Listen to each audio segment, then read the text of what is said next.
This is our video reflection for our shoulder HOAC. We did anterior glenohumeral dislocation with an intervention of the use of a body blade.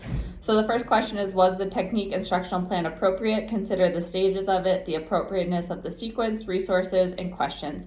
We believe this intervention was very appropriate as the body blade both enhances proprioception and it produces a co-contraction of the muscles surrounding the joints to increase the stability of the joint. So someone who has recurrent anterior shoulder dislocations or even a traumatic shoulder dislocation needs stability, and so the body blade is a great intervention for producing stability through the glenohumeral joint.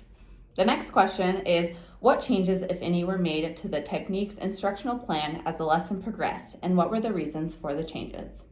Okay, so the changes that we made were just, we didn't really demonstrate full on all the way through because the group that went two ahead of us had the exact same interventions, so we didn't really want to beat the dead horse and do it all over again. How was the execution of the technique's performance? Consider the quality of the instructions given, intervention strategies used, pacing, scanning of student learning, proximity of students, use of voices, application to the assigned HOAC. As already said, for our teeter intervention, we didn't really perform it, but that probably would have been helpful even though it would have been a second time. But other than that, I think that the interventions that we laid out for our classmates were good and well sequenced, and I felt like everybody had a fairly good understanding of what intervention and plan of care would look like with a glenohumeral dislocation. How did your course mates perform? Consider the achievement of the outcomes on technique, proficiency, behavior, and engagement.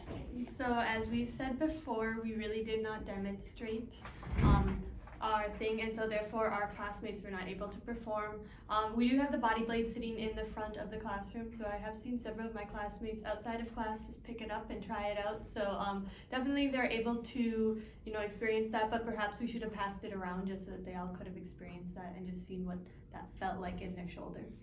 If we were to do this again, Sophia, what would we need to remember? I think we should have demonstrated possibly just, because we're doing very specific movements and just, kind of putting them into that vulnerable position. So just demonstrating so our classmates could have seen what was happening. We should have tailored to the visual learner. Thank you.